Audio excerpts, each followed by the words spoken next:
Honorable Member Srimati Priyanka Chaturvedi ji, you have 7 minutes. Wow, that's a bonus. Thank you so much, Honorable Sir. Sir, Ministry ने demand की थी 3,178 करोड़ की. पिछले साल ministry को मिला था 2,499 करोड़.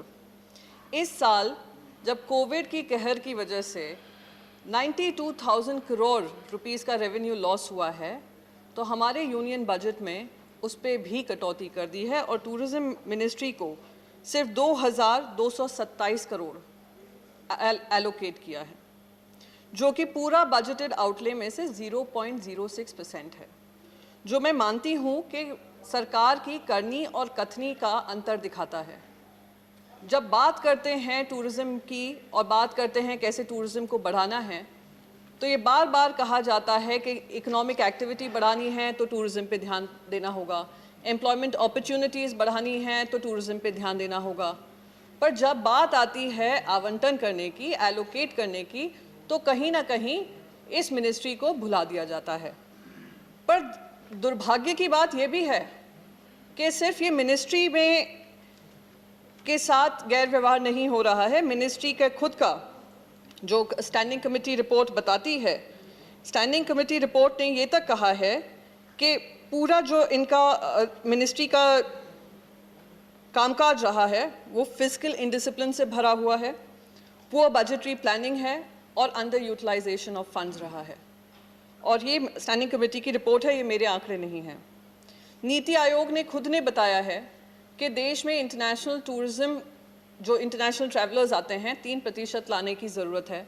हमारा सिर्फ 1.23% पे हम खड़े हुए हैं और उस पर भी हम अपनी पीठ थपथपा रहे हैं. उसको बढ़ाना भी बहुत महत्वपूर्ण है. साथ ही साथ अगर हम अपना इंडिया का रैंक देखते हैं तो हम annual travel and tourism competitive index में, जो वर्ल्ड इकोनॉमिक फोरम के आंकड़े हैं, हमें 34वें स्थान पे दिखाता है.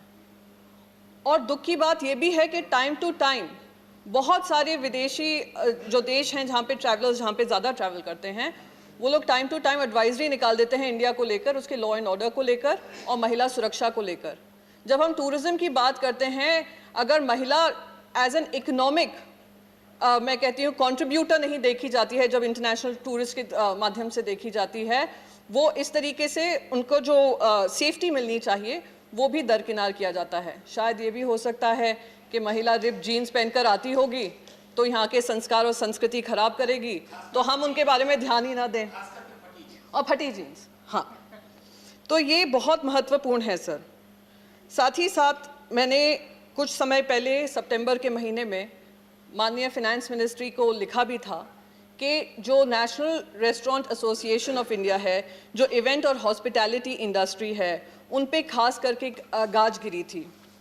5 करोड़ ऐसे लोग हैं जो उसमें कार्यरत हैं, इनफॉर्मल सेक्टर हो या फॉर्मल सेक्टर हो, और 30 लाख एम्प्लॉयज़, करीब करीब 30 लाख एम्प्लॉयज़ की नौकरियां गई या उनकी जॉब कटौती हुई. However, I will look at it positively.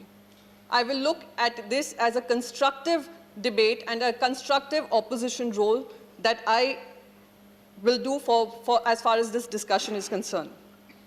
Tourism infrastructure and its development are important to develop the industry.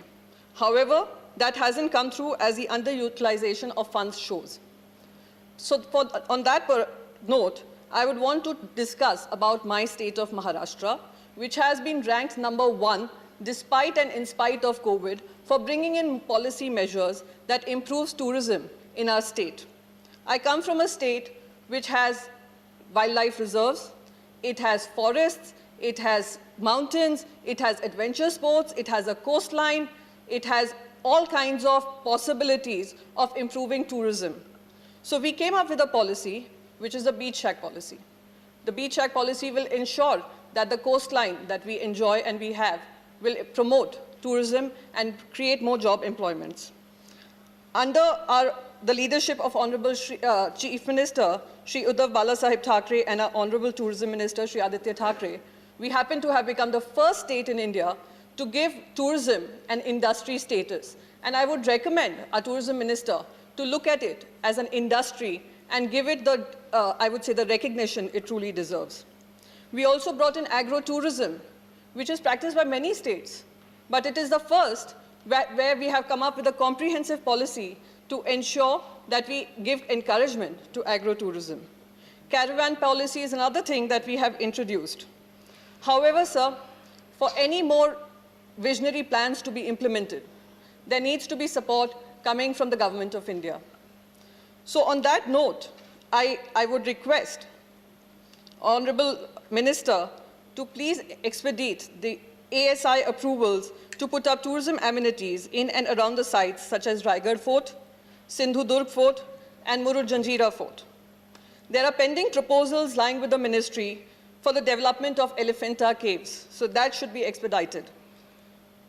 I would also want, when we were talking about the Buddhist circuits, I would want inclusion of Maharashtra in Buddhist circuit by the ministry. I would also request Honorable Minister to consider giving UNESCO World Heritage status tag to the unique sea forts of Maharashtra.